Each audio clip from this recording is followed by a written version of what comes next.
Já vás opět zdravím. Sešli jsme se dneska zase zodpovědět nějaké otázky pro vás.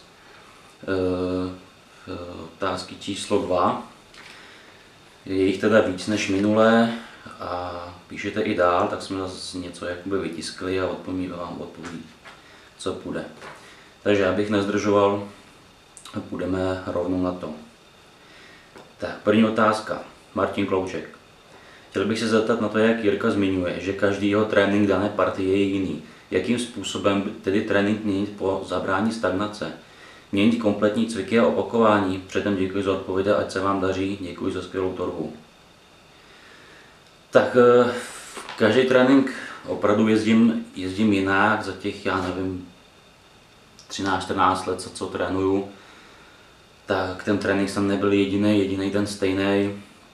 A myslím si, že i tím jsem měl možnost se neustále zlepšovat. I když jsem dělal spousty chyb na začátku v těch tréninkách, dělal jsem hovadiny a jako každý mladý kluk prostě. Jo, vynechával jsem nohy za mladá a jezdil jsem sami gigantické série při 65 kg.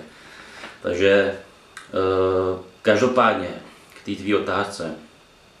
Ty tréninky doporučuji opravdu měnit neustále. Každý trénink je jiný, pokud jde o nějaké budování hmoty, tak za první tě to musí bavit ty tréninky v první řadě, co znamená nějakou progresi, chce to měnit, ať už nastavení úhlů, přidávání zátěží, jo, pořadí cviků. Nemusíte kolikrát měnit všechny cviky, stačí jenom, když jednou začínáte bench pressem, končíte rozpačkama, tak příště to třeba vyměnit, jo, nebo začít prostě tlakama na šikmý lavici.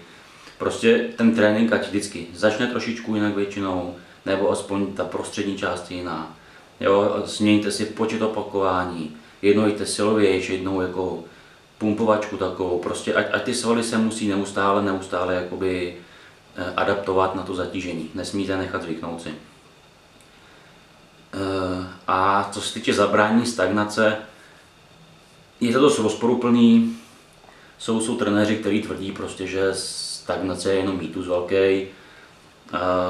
Já osobně si myslím, že když nejste prostě úplně vylízaný a nejedete 7 dní v týdnu tréninky, nemáte ty tréninky opravdu stejný, že zdržíte váhy, opakování, prostě stejný úhly, tak ta stagnace zase není jakoby tak jako lehký se k ní dopracovat. Já myslím, že ta stagnace je hlavně z hlediska fungování toho mozku, že člověk si to nastaví, nezlepšují se, tak asi stagnuju zřejmě. Jo? Přitom to vůbec nemusí být ani tréninky, může tam hrát roli strava, špatné jídlo, málo spánku máte, jo? Špatný příjem minerálu. Tohle všechno se může podívat na nějaký určitý stagnaci, ale zase tak jednoduchý k ní, pokud opravdu dřete, není dojít. Jo? Takže zase tak já bych se toho nebál, pokud trénujete 4x, 5x týdně, měníte to pořád, tak stagnace jen tak jako nepřijde, si myslím. Ale to je můj názor jenom. Tak, další otázka. Frica. Ahoj Jirko, chtěl bych se zeptat, co říkáš na výrobky CLA, například Czech Virus. Takže CLA jako kyselá konjugovaná linolová, je to podle mě naprostá ztráta peněz, úplně vyhozený peníze do koše. Můžu vám tvrdit, že to je na spalování, tvrdí se o CLA, že jako jediná věc dokáže spalovat tuk na břichu de facto, přitom tuk se spaluje jakoby celoplošně na těle, ne prostě z nějaký partie jenom. A u tohle výrobku se tvrdí, že spaluje tuk vyloženě na břiše, drží vám svalovou hmotu, prostě jo. Dopídil jsem se zrovna u tohoto produktu, nebo já u spousty produktů se snažím dopídit k těm opravdu s nějakým pořádným studiím, který nejsou jakoby placený a propagovaný nutričníma firmama. A četl jsem spousty studií, ani je to takový 80/20. Jo. Každá ta studie byla dělaná na myších. A když to bylo na králících a když to bylo na lidech, tak to bylo úplně taky bezpředmětný. Vlastně nebyl tam rozdíl mezi placebo efektem a mezi tím, když někdo bral CLA. Narazil jsem tam na jednu studii, kde tvrdí, že to účinky má, ale to jsou takové množství a takové dávky CLA, jakoby kyselin, že to by vás zase zabilo prostě, z hlediska jakoby tuku za ten den. Jo, to byste museli jíst třeba, nevím, 150 gramů toho celáčka, což je prostě nesmysl.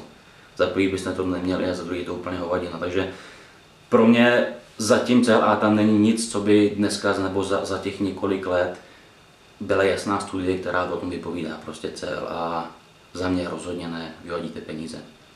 Jo. Radek Kondřiška. Ahoj, pravděpodobně jsem to přehnal s tréninkem a mám bolestivé šlachy od ramen až do bicepsů. Rozmýšlím vyzkoušet peptid BPC 157 nebo růstový hormon, co ty na to? Budem rád za každou ranu. Ale na rovinu já osobně s peptidama zkušenosti nemám, ani je mít nechci. Je to v dnešní době strašný boom, ale ty peptidy de facto tady byly už před 40, před 50 lety. Kdyby byly opravdu tak úspěšní, jak si každý myslí, tak kde jaký prostě atlet, nehledě v kulturistice, to je jedno, jestli je to prostě hráč tamhle amerického fotbalu, nebo tamhle nějaký baseballista, nebo atleti jako takový, už by to dávno brali. Ale prostě jsou určitý peptidy, nebo je snad jeden, který opravdu je funkční z hlediska svalové hmoty, ale to si může dovolit opravdu někdo, kdo je těžce bohatý.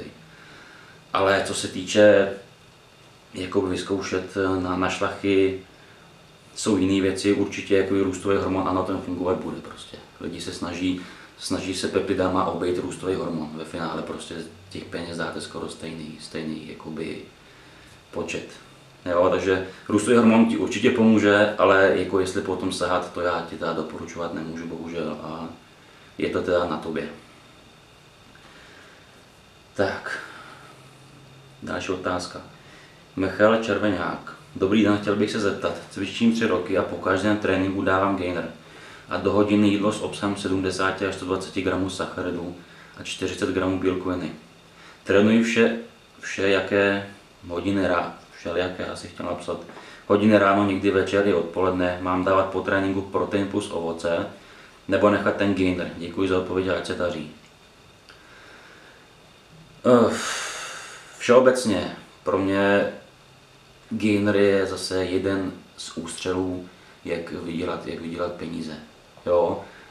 Neříkám, že v dnešní době už jsou šikovný gainery, který mají nějaký rozumný složení, ale prostě 90% gainerů, který na trhu jakoby seženete, tak jsou tam nekvalitní bílkoviny, jsou tam příliš rychlý cukry zbytečně. Jo? Taky se podívejte, když si koupíte gainer, který má 6 kg a stojí to prostě 1100 korun. Co si myslíte, že máte za kvalitu v tom? Jo, jsou kluci, který se musí dopít nebo potřebují dopít gainerama, když jsou to fakt těžký hardgainři.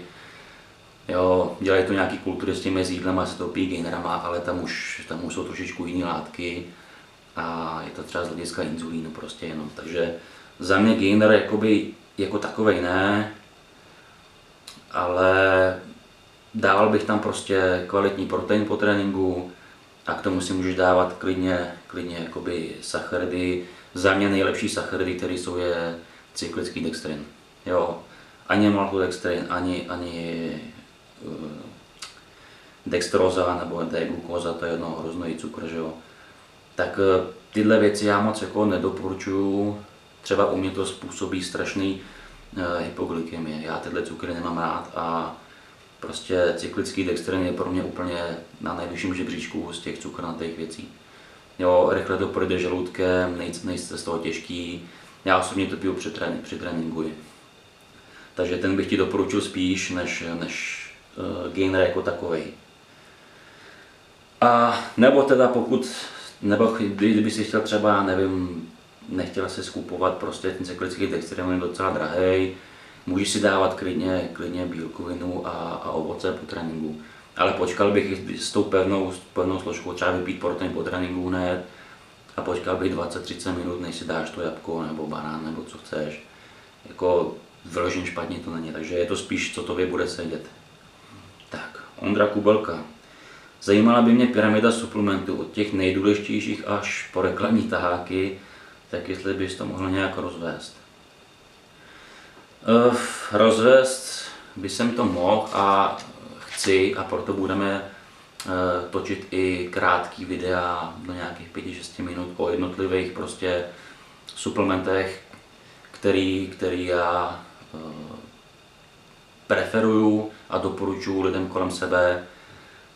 A vlastně začneme brzo, takže uvidíš de facto podle těch videí, ta posloupnost bude, jak já řadím tu pyramidu těch suplementů. Jo? Takže když si na to počkáš, uvidíš postupně všechno, ale jen tak teda pro představu, abys nemusel čekat na dalších 6-7 videí třeba různých suplementů, tak nejzákladnější jakoby lidi považují, že protein, BCAčka, glutamin, hlavně to musí mít, ne. Nejzákladnější kvalitní hořčík, kvalitní zinek, kvalitní omega-3 tuky. Naprostý základ. Potom protein, esenciální aminokyseliny můžou být. Jo, a pak už se řadí věci, kterým třeba věřím, doplňkový, říkám, cyklický dextrin, kreatin prostě a tak dále, mohli pokračovat dál. Ale rozhodně úplně vrch té pyramidy teda jsou ty kvalitní minerály a rybí tuk kvalitní. Jo? Ale říkám, počkej si na videa a budeme o těch jednotlivých složkách té suplementace mluvit trošičku vždycky zvlášť. Tak, 1882 LFC. Super video, je fajn, že někdo tak zkušený obětuje svůj čas a předá zadarmo svoje know-how, ať vám to šlape. Jinak bych se klidně zeptal nějaké zkušenosti z HMB, díky. HMB je derivát leucinu, nebo de facto proč všichni kupujete BCAčka, tak je to prostě soudržitelný aminokyseliny, že jo, leucin, valen izoleucin. Ta nejpodstatnější aminokyselina v uvozovkách je leucin. Jo, nastavuje proteosyntézu a v těle se přeměňuje de facto na další metabolity, z nimi HMB. To HMBčko, já bych ho nezatracoval, teda píšou se na něj velký chvály. Není zase tolik ani studií, které jsou vyloženě proti němu, ale ta HMBčko má krátký poločas rozpadu, takže musí se brát prostě několikrát za den, třeba 5x, 6x, radši menší dávky, třeba 500 mg až gram. To bych dával já, protože lidi berou třeba 3 gramy HMBčka před tréninkem, 3 po tréninku a tím to hasne, ale ten poločas rozpadu je krátký hrozně. Jo, v tom těle vydrží krátce, takže bych ho bral radši do nějakých 5 dávek denně a průběžně. Jinak, takže já ho jakoby nezatracuju, neužívám ho, ale hlavně HMBčko se jakoby zjistilo, že má třeba daleko větší vliv na začínající jakoby cvičence než pokročilý. Jo, takže tohle bych zvážil, být tebou, jsou rozhodně věci, které jsou, si myslím, podstatnější, ale nezatracuju, to je můj názor. Pavel Kašpařík. Ahoj, chtěl bych se zeptat, co říkáte na polívky, jíte, nejíte a jaké hrozí následky při jedení studeného nebo vlažného jídla z krabiček dlouhodobě při nemožnosti si jídlo ohřát. Díky za odpověď, ať to roste. Tak k polívkám. Polívky, občas si dám polívku, nevadí mi polívky, některý mám rád. A nevidím důvod je nejít, prostě třeba jakoby na minutu nějaký kvalitní silný vývar je prostě super, že jo. Ale nemůžete to brát jako, že to budete brát místo jídla, to prostě, to byste to museli mít narvaný prostě masem, hovězím a nevím čím ještě. Ale jako jestli jsou fajn, jsou zdraví, jako určitě jsem pro. A ještě se ptáš, jaké hrozí následky při jedení studeného nebo vlažného jídla z krabiček dlouhodobě. Žádný, prostě. Já bych vám doporučil jenom, abyste se nezaobírali až takovýhlema jakoby títěnostma, jo. Jestli se vořejete jídlo nebo nevořejete, já si jídlo taky občas vyhořeju, občas ho nevořeju ve fitku. Navíc pokud máte nějakou třeba plastovou krabičku, která je nekvalitní, není jakoby bisphenol A jakoby free, tak to rozhodně do mikrovlnky v té krabici nedávejte. Protože se vám z té krabičky budou uvolňovat všechny ty sajrajty toxické jako do toho jídla. Takže pokud nemáte kvalitní krabičku, vysypete to radši na talíř a ohřejte si to na talíři, jo. Ale jakoby ve zkratce, když to budeš jíst vážně, je to jenom na tobě, nic si to neudělá. Já osobně, když nemusím, tak si ve té mikrovlnce prostě nic neohřívám. Já těm mikrovlnkám nemám dobrý jakoby vztah. Tak, Luna Foltinová. Můžou mi narůst prsní svaly, když budu doma cvičit pouze kliky? Nedělám kulturistiku, děkuji za informace. To je první část otázky. Ale jakoby, já osobně, když jsem začínal cvičit, tak jsem začal klikovat. Začal jsem například na 10 klicích, řekl jsem si, že zítra udělám 11, pozítří 12, pozítří 13. Takhle jsem jel, až jsem se dostal na 50, pak jsem k těm 50 klikům na široko přidal dalších jakoby 50 na úzko. Takhle jsem se k tím dopracoval. Jo, takže z nějakého začínajícího efektu určitě je to pohyb, musí ty svaly zabírat, klik jako takový je super cvik, ale z dlouhodobého hlediska se zlepšovat prostě nemůžeš. Jo, tam musíš tomu dávat progres. Můžeš 2-3 měsíce z toho těžit, můžeš měnit úhly, jo. Já nevím, kliky s chodidlama na posteli, jo, nebo s rukama někde na vyvýšeném prostoru. Širší, užší, prostě přidat si nějakou zátěžovou vestu, prostě pokud nemáš nebo nechceš dělat nic jiného než doma cvičit kliky, tak musíš si hledat furt, aby ten organismus neměl šanci se adaptovat, jo? Takže prostě přidávání zátěží, odporový gumy prostě a můžeš z toho něco vytěžit, ale z dlouhodobého hlediska to bude furt prostě jeden cvik a nebude to mít už prostě za půl roku žádný jakoby efekt, si myslím. Druhá část je otázky. Chci se tě zeptat, během delší tratě půlmaraton a 10 km chodím i na závody. Kolik můžu přijmout za den pomalé sacharidy ve formě příloh, rýže, těstoviny a třeba brambory a někdy rýžové chlebičky? Moje váha je 70 kg a výška 174 cm, věk 41. U závodce cíl zaběhnout co nejrychleji čas.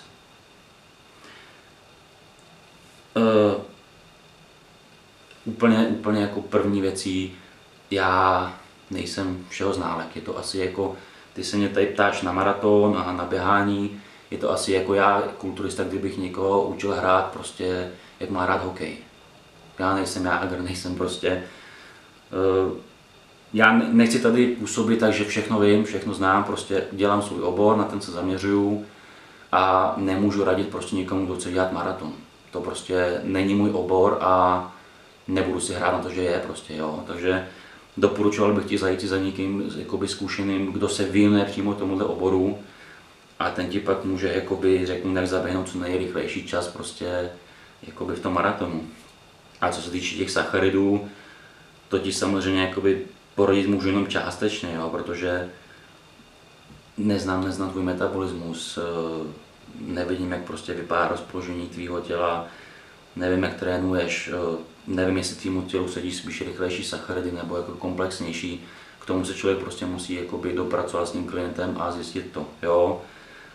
Ale rozhodně ty jakoby prostě vytrvalec budeš fungovat spíš samozřejmě na sacharidech, takže by to mělo mít, myslím si, minimálně 50% zastoupení jako z tvých živin. Jo. Tak, další otázka. Mr. Legend.cz, natočíte video o vaření? Ale uvidíme, jako zatím já v plánu to nemám, zatím nevím, jako co bych vám vložně uvařil, protože si vařím každý den skoro to samý, hodím si tam do romosky prostě kuřecí prsa, k tomu si udělám batáty na vodě nebo rejži prostě, jo. Ale podívejte se na kolegu na Tomáše Koutníka na kanále Zíres, tam vidíte, jak vaří třeba. Ale třeba do budoucna určitě uděláme nějaké vaření, jo, až třeba nějaký volnější den, nějaký cheat, tak třeba si uděláme něco dobrýho, já nevím. Jo, ale v této řadě se hlavně budeme soustředit na točení prostě tréninku, otázek, suplementace a jednotlivých surovin různě, jo. Ale do budoucna jako nevyhejbám se tomu vyloženě. Ale koukni na to na Koutníka, ten vaří hezky. Michal Mádenka. Zdar za ostavení prsní svaly, trénink, tlaky, rozpašky, střídání úhlu, i sklon lavičky, i kliky, kladka, střídání cviků, nějaké typy, dík, pokračuj v tvorbě. Michale, když se vrátíš, tak naše první video jakoby z téhle série byl trénink hrudníku. Jo, takže tam jsem o tom něco povídal, takže doporučuji ti zhlídnout si to video a myslím si, že tam všeobecně říkám takový ty mý rady, jak se na něj zaměřit. Jo, protože na té otázce, to tady jakoby píšeš, všichni mý klienti, který já mám, tak mi řeknou, cvičím na tuhle partii, úplně všechno jsem zkoušel, nefunguje to. Jo, a já když je nevidím cvičit, nebo tebe nevidím cvičit, nevím, jakou intenzitou jdeš, to prostě si můžeme jenom povídat o tom. Jo, takže mrkni na to video, především naše, je to trénink prsou a tam se zaměř se na to, vnímej to, co tam říkám opravdu a časem uděláme další video za sebou, jakoby prsa s hrudníkem, takže tam budou další triky, jo, ale sleduj naše videa a dozvíš se víc. Karel Novák, konečně nějaký kulturista, který ti poví něco navíc, nebaví mě tréninku typu šádek a spol, kde ti napoví k tomu nic a světa nic nemáš, díky, super Jirko. Jinak mám otázku, či si myslíš, že má nízký příjem sacharidů vliv na funkci štítné žlázy a jestli ano, tak či je dávat občas cheat day nebo jiné řešení, díky, super video, jak i celá tvorba a tvůj přístup, máš můj respekt. Tak my ti děkujeme, jsme rádi, že vám to něco přinese, že v tom vidíte trochu něco jiného než u ostatních lidí. Míla Šádek prostě je fantastický kulturista, fantastický prostě závodník, mám ho rád jako člověka. Dělá si to ty videa po svým, prostě my je děláme taky po svým a proto asi ten YouTube je ta výhoda dnešní, že si můžete slídnout prostě 10 různých lidí a vybrat si přístup každého z nich. Jo, my to děláme trochu jinak, nebo můj cíl je prostě jenom trénovat a mlčet, jakoby je podle mě takový nic moc, nic vám to nedá, takže rád povídám o tom, jakoby proč, co dělám a jak to dělám.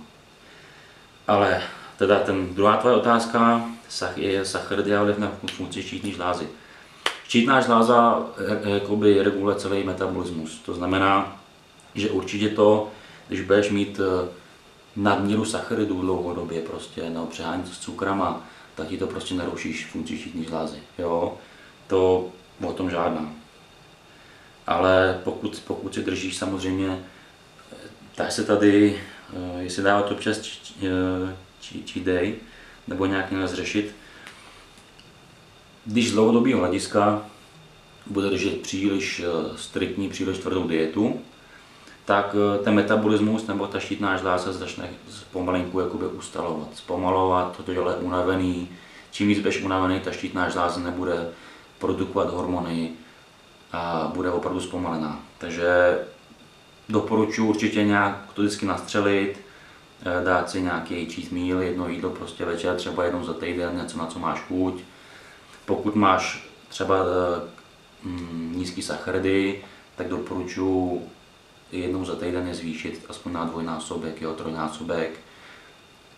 A pak už záleží na tom, jaký jsi somatotyp a jak vypadáš, kolik máš procento tuku pod koží a podle toho si řekneš, jestli ten jakoby refeed, kde dáváš víc sacharidů, bude z čistých sacharidů vyloženě, což by mělo být převažovat, anebo seš typ jako třeba Tomáš Koutník, že jo, který si tam může hrnout prostě všechno a já si taky dám třeba víc těch jídel za den, jo, takže tohle už se musíš ty vypozorovat, ale rozhodně pokud máš dlouhodobě příliš striktní dietu, vždycky je potřeba nějak nastartovat tu štítnou žlázu, takže aspoň to jedno jídlo, nebo jedno jídlo za týden bych si tam dal nějaký dobrý, určitě, ať to rozpohybuješ zase, budeš si cítit líp i psychicky.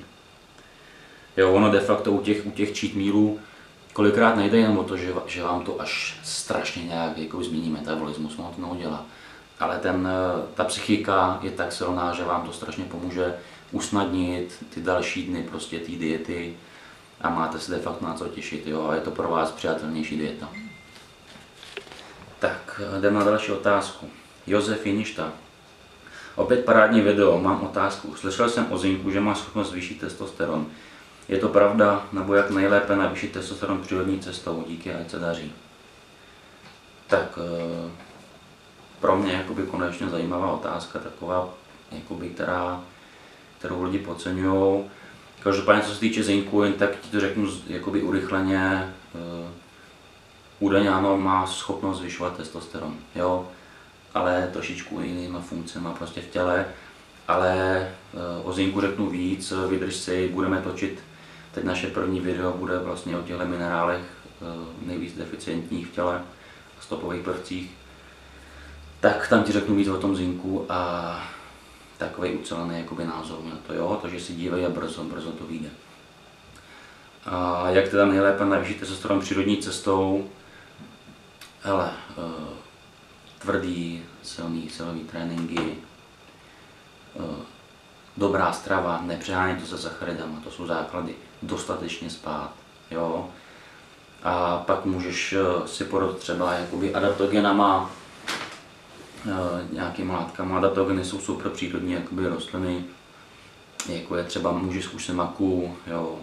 Já třeba někdo doporučuje Tribulus terrestris, já ne, prostě já v tom nevidím moc jakoby velký, zatím velký účinek, ale taková maka je super, jo, nebo ashwagandha, prostě rostlina, zkus si ženšeny různý, prostě.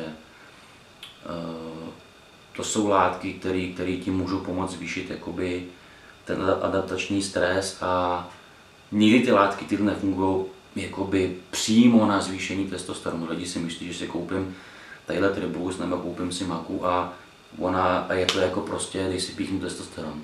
Jo? Ne, dej si píchnu testosteron, prostě jde to rovnou na zvýšení testosteronu.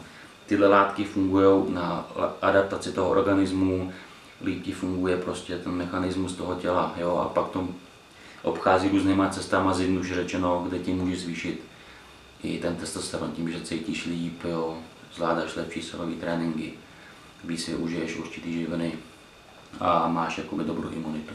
Takže tohle bych určitě jako tou zdravou cestou vyzkoušel, z dlouhodobého hlediska si to vyzkoušej, jo? Budeš vitálnější určitě minimálně z toho. Tak, Filip Luška. Prozrať nějaké tipy, jak překonat stagnaci. Potřeboval bych konkrétně v tréninku rozpálit ten daný sval. O té stagnaci jsem mluvil před chvílí. Ta stagnace většinou je uměle vytvořená, prostě pokud trénujete tvrdě. Jasně nemůžete očekávat prostě konzistentní super nárůst hmoty a prostě ne, prostě 3 měsíce dokážete reagovat dobře, pak na 2 měsíce přestanete reagovat, tak je to i s dietou. Jo, že vám něco v chvíli nefunguje, neznamená, že to nefunguje prostě. Ale rozhodně nepřekonávejte jakoby tu vaši stagnaci tím, že budete furt přidávat cvik. Nefunguje ten sval, neroste mi prostě, no tak já přidám cvik. A furt nefunguje, přidám další cvik. Nakonec skončíš vele 8 cviků na biceps a tam můžeš fakt už spadnout té stagnace, jakoby tam už vždycky jako občas míně víc, asi takhle bych to řekl, jo. To je prostě realita. Snaž se odjet ten trénink tvrdě, dostatečně procítěně, prostě spoustě lidem opravdu nerostou svaly jenom proto, že neumí kontrolovat ten sval, neumí jít do správné kontrakce, nemají dostatečné protažení, nemají správný schéma tréninku, jo, nemají dostatečné váhy prostě. Tam je strašně proměnných, ale neskutečné množství. Takže ty mi píš, jak bych potřeboval rozpálit ten daný sval. Pokud nedokážeš rozpálit ten daný sval, tak jako nečekej, že se nikam pohneš. Ty se musíš dostat z té své komfortní zóny a až v té chvíli, kdy ten sval začne fakt pálit, k tomu je potřeba trochu díl trvající práce, silný procítění toho svalu, silný kontrakce. Zkus prostě v každý té kontrakci toho různého svalu vydržet 2 vteřiny. Jo? Pak si zkus brzdit 4 vteřiny dolů negativní opáčku a znova nahoru a stlač to silně. To pálení se prostě musí dostavit. Jako. A pokud ho nemáš, tak opravdu děláš něco špatně.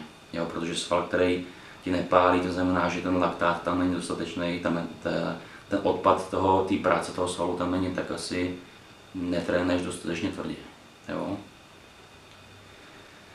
Tak, další Zdeněk Řeřicha. Super informace jen tak dál. Jinak dá se s tebou zaplatit trénink, cena. Děkuji, super video jen tak dál.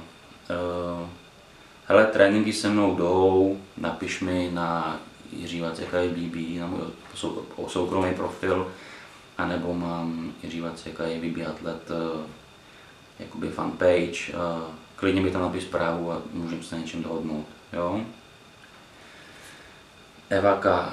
Ahoj Jirko, Lítka, po případě jiné partie, portovat v pauzách mezi sériemi anebo až na konec celého tréninku.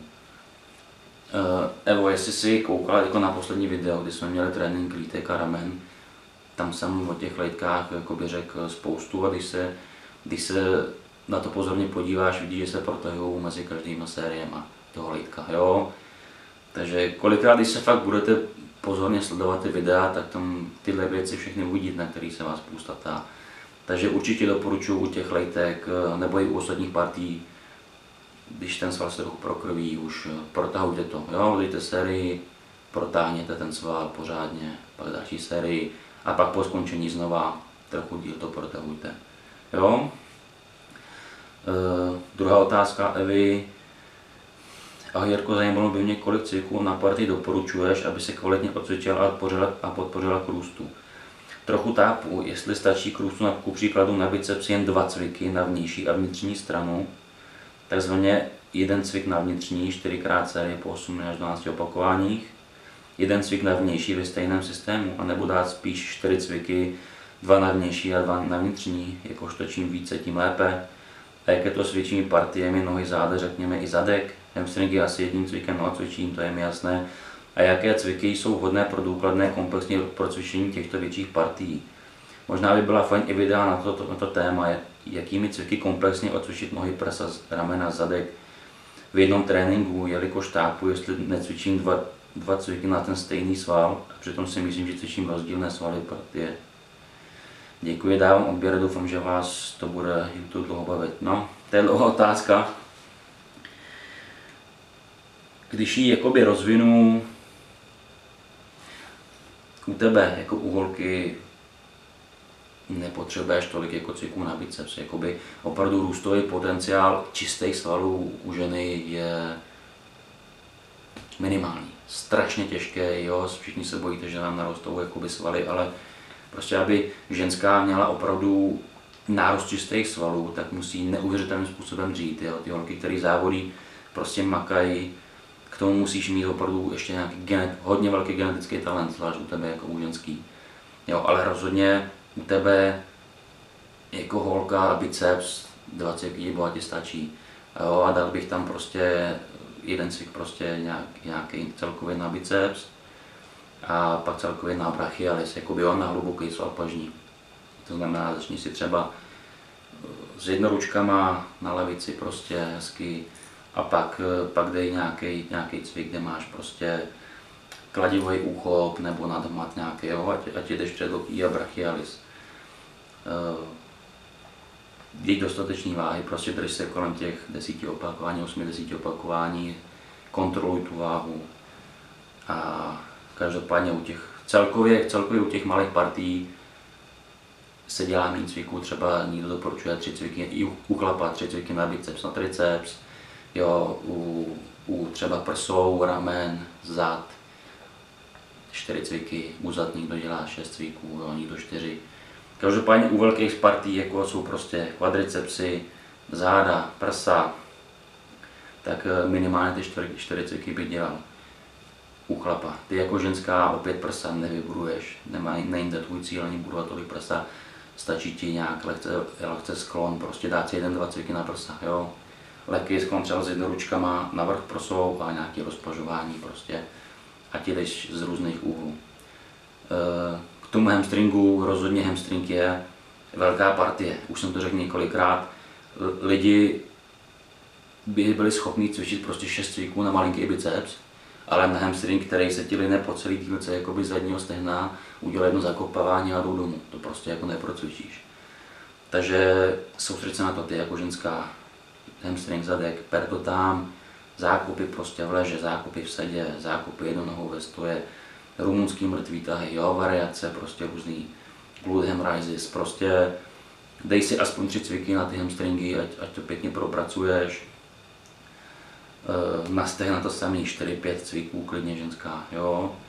To jsou velké partie a nohy celkově na ní stojíš celý den, prostě ty nohy potřebují nějaký stimul a k tomu je nepříjemná cesta, jakoby odcvičíte pořádně, takže je to bolestivý, ale stojí to za to. Jinak prostě ptáš si, jestli natočit jako videa na toto téma, jak se kompletně natočit nohy. Dřepy na předek, rumunský mrtvý tahy na hamstringy, prostě prsa, tlaky jakýkoliv, ramena, tlaky jakýkoliv, zadek, hip thrusty, jo, nebo široký, hodně hluboký dřepy. To jsou takový základní cviky na zadek. Takže asi takhle. Tak, otázka. Johnny Rakoska. Ahoj Jirko, velmi se mi líbí tvá videa, skvělý přístup a srozumitelnost informací. Je mi 40 let, 12 let jsem závodil v trojboji. Z něhož mám již nějaké bolístky a stravu jsem nikdy moc neřešil. Nyní se zaměřuji spíš na kulturistický trénink s ambicí si budoucnu zkusit závody master. V současné době mám při 183 cm 104 kg a snažím se nabírat kvalitní hmotu bez chemické podpory. Jím 600 g krutých prsou, rozdělených do 3 porcí, 5 celých vajec k snídani a před spaním tvaru 250 g otučený, čili se pohybují kolem 2 g na kilo váhy bílkovin. Sacharidy čerpám z rýže, brambora a ovoce, přibližně 300 g sacharidů denně. Tuky mám z těch 5 vajec a hrst nesolaných ořechů, mix kešu mám dárašídy plus olejový olej v zeleném salátu, který si dávám k jídlu. Suplementy beru multivitamin před tréninkem, 10 g BCAA a 10 g glutamin, totéž po tréninku. Trénink mám rozdělen na 3 jednotky, prsa, čelní delty, triceps, záda, zadní a boční delty, biceps, za třetí hamstringy, lítka, stehna. Zaměstnání mám fyzicky nenáročné, když jsem byl spíše ektomorf, ale nyní mám menší tukovou vrstvu v pase. Dokážeš mi poradit, zda dělám dle tohotož nějaké chyby nebo bys někde přidal a naopak ubral? Lze nějak například vhodnou suplementaci ještě dosáhnout větších výsledků a čeho se naopak vyvarovat? Poskytuješ konzultace, kam se případně obrátit, pracuji v Praze, ale nebydlím tam. V první řadě z toho, co ty tady píšeš, nevidím vyloženě chybu. Jo, v tom jídle, který ty tady udáváš, je to čistý, je to hezký, ale jestli tam děláš něco špatně, museli bychom nějak fungovat s tebou dlouhodobějš, aby jsme věděli, jak jakoby funguješ, jo, jak tvůj metabolismus funguje a tohle všechno zjistit. To je trošičku běh na dlouhou trať, nedá se prostě říct, tohle teďko dělej, takhle to bude fungovat prostě. Jo, vidíš to sám, navíc prostě ten věk, jak pokračuje, tak už to tělo funguje jinak než třeba před 10 lety. Jo, u toho tréninku je vidět, že prostě přemýšlíš, ten trénink je hezky postavený, hezky jakoby rozčleněný, ale každopádně pokud už se teď chceš někam třeba trochu posunout a píše, že máš čas, tak bych přidal aspoň jeden trénink týdně ještě, jo. Přidal bych si 4 tréninky, klidně si můžeš pak přidat 5. trénink, jo, víc už ne. Ale ty 3 tréninky furt možná jako je dost málo, ještě pokud se chceš někam posunout zase to. Ty 3 tréninky jsou minimální pro lidi, kteří se chtějí zacvičit, pro běžnou populaci, která se sebou chce něco dělat. Takže v tom bych viděl možná jakoby zásadní problém, že máš pouze 3 tréninky. Nevadilo by, kdyby jsi měl prostě 3, ale rychlejš po sobě, jo? Ale pokud jsou fakt 3 v týdnu, tak je to málo. Jinak teda pokud bys chtěl nějaký konzultace nebo nějak něco probrat, samozřejmě je možnost, už jak jsem říkal, napiš mi buď na fanpage Jiří Vacek, IFBB atlet, anebo mě napiš na soukromý profil Jiří Vacek, IFBB. Jo, tam můžeme se na něčem dohodnout prostě, není problém. Tak, ještě tady mám jednu otázku, kterou teď odpovíme. Tomáš Sambi Řehout, díky za video Jiří Vacek. Kolik měříš ohledně tréninku? Měřím 173 cm. Nebo měřívala jsem dneska po těch dřepech, já nevím, třeba už jsem nižší. Ohledně tréninku začal si nejdříve základními cviky, aby byla ucelená stavba těla s dobrými stabilizačními svaly jako mezilopatkové plus posterior chain a následně až finálně se snažit tvarovat a modelovat. Myslím, že do takové formy, jako si ty momentálně dostane pár procent populace. Ale myslím, že je reálně silná stavba těla plus síla a stále držím formu kolem 10-15% tuku jako rozumně zdravý životní styl. Díky a držím moc palce. Já když jsem začínal, tak jsem dělal strašně chyb, už jsem to zmiňoval, jo. A přesně ty chyby, že jsem viděl jako mladý kluk takový to co je v zrcadle, že jo. Bicepsy chci, tricepsy, prsa. Mě prsa problémy nedělaly, takže to ne, ale prostě mít široký ramena, velký záda, že jo. To člověk chtěl a vůbec jakoby nějaký core systém těla jsem vůbec tu chvíli neřešil, takže tyhle věci jsem dělal chybně v mládí, ale rozhodně je to jakoby dobrý přístup, když tohle to rozvíjíš, jo, ten posterior chain, prostě všechno, kompletně ty zpřimovače, prostě prdel, hamstringy, jo, ale když jsem začínal, dělal jsem prostě jako těžký, jak jsem byl takový ektomorfní, sice jako atletický postavy, ale přepisoval jsem prostě v mých 17 letech, 16, kulturistický tréninky prostě pokročilý, jsem měl gigantický série, prostě pumpovačky, já byl jsem z toho vyrýsovaný, ale ten nárůst nebyl takový. Pak jsem začal chodit, to jsem začal ještě doma, pak jsem začal chodit do fitka. První moje fitka byl RAP Fitness Modřenek, tenkrát ještě. A tam jsem začal samozřejmě už dělat základní cviky, jakoby mrtvý tahy, dřepy, benče, tlaky, hlavně tlaky s jednoručkama.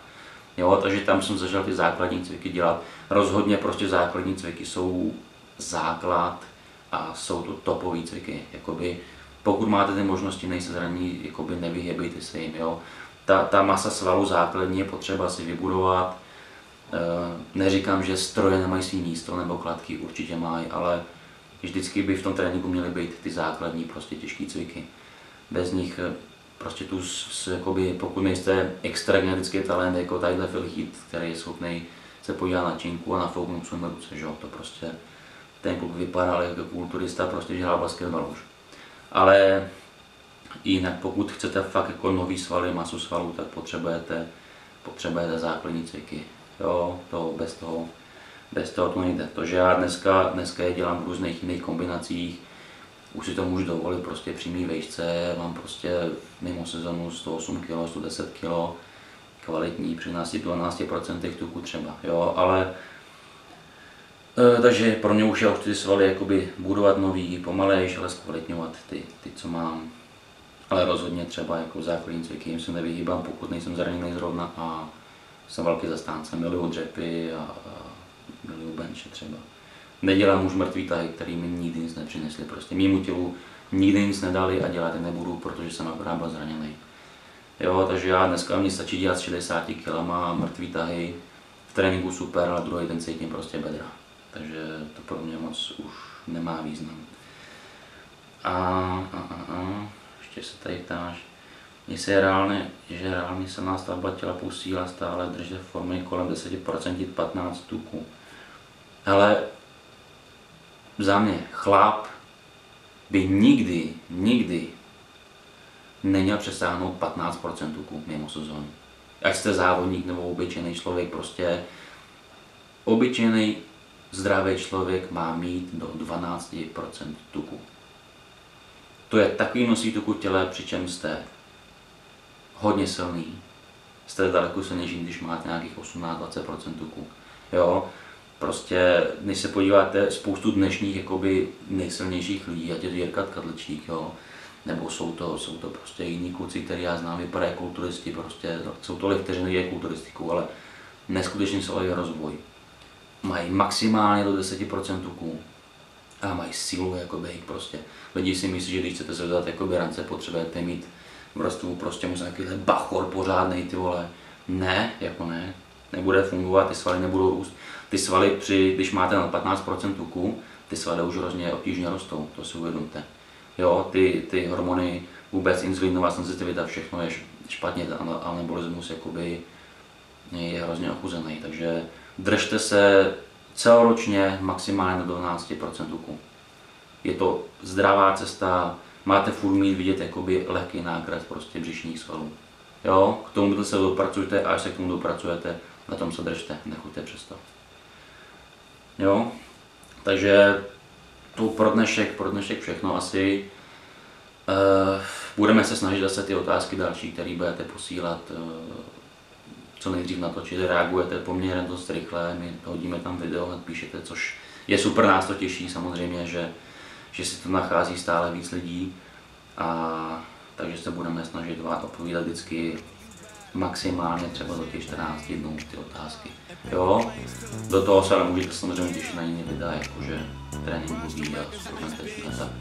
Takže pro dnešek se s váma loučím a mějte se fajn.